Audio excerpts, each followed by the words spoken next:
Hi, இப்போ நம்ம வெங்காயம் வடகம் போடுறத பற்றி பார்ப்போம். நான் எப்போவுமே வீட்டில் இப்படி தான் போட்டு வச்சுப்பேன். சின்ன வெங்காயம் வந்து இது பார்த்திங்கன்னா ஒரு 1.25 கிலோ கிட்ட இருக்கும். அதை என்ன பண்ணுங்கள், நல்லா உரிச்சிருங்க. நான் வந்து இதில் இருக்கிற அந்த உள்தோல் வந்து கொஞ்சம் விட்டுருவேன், அது வாசனையாக இருக்கும் ஃப்ரை பண்ணும் போது. நான் அம்மா அப்படி தான் பண்ணுவாங்க. இதை வந்து இந்த மாதிரி சாப்பர் இருந்தால் சாப்பரில் போட்டுக்கோங்க, இல்லைன்னா பொடியாக நறுக்கிக்கோங்க. இந்த மாதிரி போட்டு சதைச்சிற மாதிரி நறுக்கிக்கிட்டு எடுத்துக்கோங்க. இப்படி இது வந்து பார்த்திங்கன்னா கீரை கூட்டு என்ன வேணால் தாளிச்சிக்கலாம், நல்ல வாசனையாக இருக்கும். பார்த்துக்கோங்க, நீங்கள் வீட்டிலே வெங்காயம் சீப்பாக கிடைக்கும் போது போட்டு வச்சுக்கோங்க. இப்போ இந்த மாதிரி எல்லா வெங்காயத்தையும் நறுக்கிக்கிட்டேன் நான்.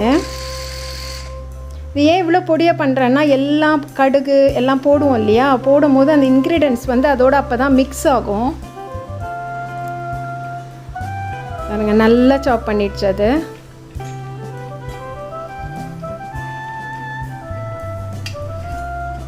எல்லாத்தையும் இந்த மாதிரி சாப் பண்ணி எடுத்துக்கோங்க.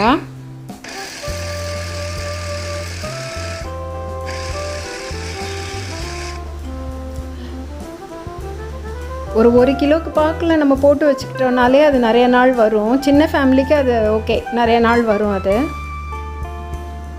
ரொம்ப பெரிய மெனக்கெடுதல் வேலை டைமிங்லாம் கிடையாது. சமைக்கும் போதே சைடில் இதை பார்த்துடலாம். இது பார்த்திங்கன்னா காஞ்ச மிளகா பூண்டு போட்டிருக்கேன். பூண்டு வந்து பார்த்திங்கன்னா நல்லா வாசனை தாளிக்கும் போது இருக்கிறதுக்காக காஞ்ச மிளகா லைட்டாக, நம்ம காஞ்ச மிளகா போட்டு தாளிப்போம் இல்லையா, அதுக்காக கொஞ்சம் காஞ்ச மிளகா இருந்தால் அந்த காரம் இருக்கட்டுமேன்னு போட்டிருக்கேன். வேண்டான்னா கூட ஸ்கிப் பண்ணிக்கலாம் காஞ்ச மிளகாவை.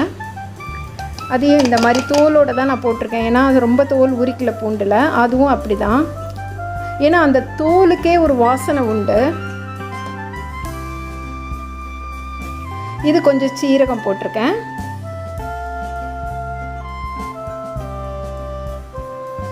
சும்மா கையளவு தான், அந்த வெங்காயத்துக்கு தகுந்த மாதிரி சீரகம், கடுகு, உளுத்தம்பருப்பு கலந்தது, கருப்பு உளுந்து கலந்தது. இதில் ஒன்று நான் மறந்துட்டேன், வெந்தயம். அது நீங்கள் ஆட் பண்ணிக்கோங்க. இதில் பார்த்தீங்கன்னா கருப்பு உளுந்து வந்து இந்த தோலோடு இருக்கிற உளுந்து வந்து ரொம்ப நல்லது, அது அதிகமாக சேர்த்துக்கோங்க. நம்ம உளுந்தங்களி செய்கிறோம், எல்லாமே பண்ணுறோம், உளுந்த சோறு கூட பண்ணலாம் அதில், அது ரொம்ப நல்லது. இப்போ கொஞ்சம் பெருங்காயம், கடலைப்பருப்பு கொஞ்சம்.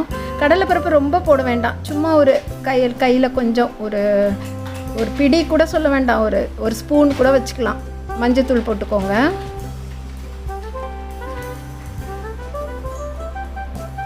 கொஞ்சம் உப்பு, இந்த தாளிப்புக்கு தகுந்த உப்பு. இது வந்து விளக்கெண்ணெய். இது ஏன் விளக்கெண்ணெய் ஊற்றுறேன்னா, நான் கொஞ்சம் கெட்டு போகாமையும் இருக்கும், அதே சமயம் விளக்கெண்ணெய் உடம்புக்கும் நல்லது, நல்லா அது பைண்ட் பண்ணும். அந்த இதுக்கு தான், அந்த 3 ரீசனுக்கு தான் விளக்கெண்ணெய் சேர்க்குறது. பாருங்கள், இது காலையில் நம்ம வீட்டில் சமைக்கிறோம் இல்லையா, அந்த டைம்லேயே சைட் பை சைடாக இதை பண்ணிட்டோம்னா அது ஒரு வேலை. இதை ஒரு தனியாக டைம் எடுத்து பண்ணால் தான் நம்ம பெரிய வேலையாக தெரியும். நல்லா பிசைஞ்சிருங்க, எல்லாம் சேர்ற அளவுக்கு. இதில் வெந்தயம் மட்டும் ஆட் பண்ணிக்கோங்க கொஞ்சம், ஏன்னா அதுவும் தாளிக்கும் போது வாசனையாக இருக்கும், உடம்புக்கு குளிர்ச்சியும் கூட. இப்போ என்ன பண்ணணும்னா, எல்லாத்தையும் சேர்த்து கொஞ்சம் நேரம் அப்படியே விட்டுருங்க.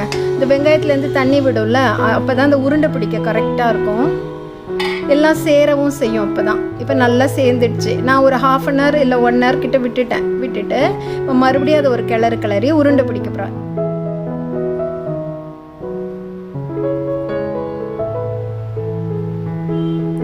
நான் ரொம்ப சின்ன உருண்டையாக பிடிக்கல, கொஞ்சம் வந்தால் போதும், 5-6 உருண்டை வந்தாலும் போதும், பெரிய உருண்டையாக பிடிச்சிக்கிட்டேன். ஏன்னா நம்ம எப்படியும் உதுத்து தான் போட போகிறோம். இப்படி அழகாக லட்டு பிடிக்கிற மாதிரி பிடிச்சிட்டிங்கன்னா சூப்பராக வந்துடும். நல்ல வெயில் இருக்கும் போது தான் இதை நம்ம பண்ணி வச்சுக்கணும், அப்போ தான் ஒரு 4-5 நாளில் நல்லா சுக்கா காஞ்சிரும்.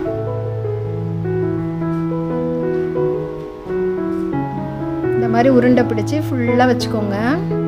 பாருங்கள், நான் 1.25 கிலோ கிட்ட இருக்கும், அதுக்கே இவ்வளோ வந்துடுச்சு எனக்கு.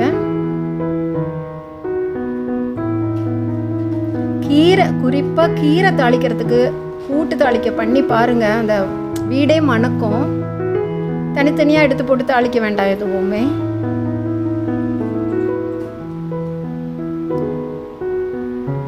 எனக்கு இவ்வளோ வந்துடுச்சு உருண்டை. ஒரு பிளேட் ஃபுல்லாக வச்சுட்டேன். இதை நான் நல்லா காய வச்சு எடுத்துக்கிட்டேன்.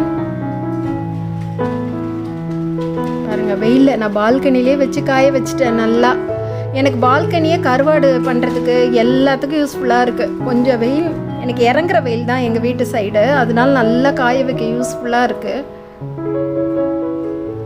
இப்போ நான் இந்த எவசில் டப்பாவில் போட்டு வச்சுட்டேன். அதை எடுத்து நான் வந்து ஒரு 10 நாள் வாக்க காய வச்சேன். ஏன்னா நல்லா காயணும் பார்த்திங்களா, அப்போ தான் கெட்டு போகாது.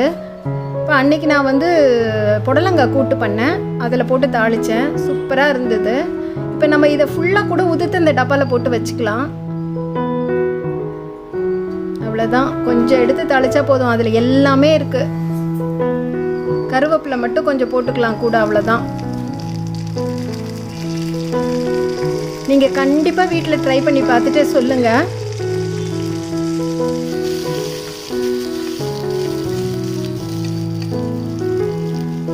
நல்லா அது எண்ணெயில் வதக்க தேங்காய் எண்ணெயிலும் இல்லை நல்லெண்ணெயில், நான் எப்போவும் நல்லெண்ணெயில் தான் தேங்காய் எண்ணெயில் தான் வதக்குவேன். அது அவ்வளோ வாசனையாக இருக்கும் அந்த கூட்டுக்கு.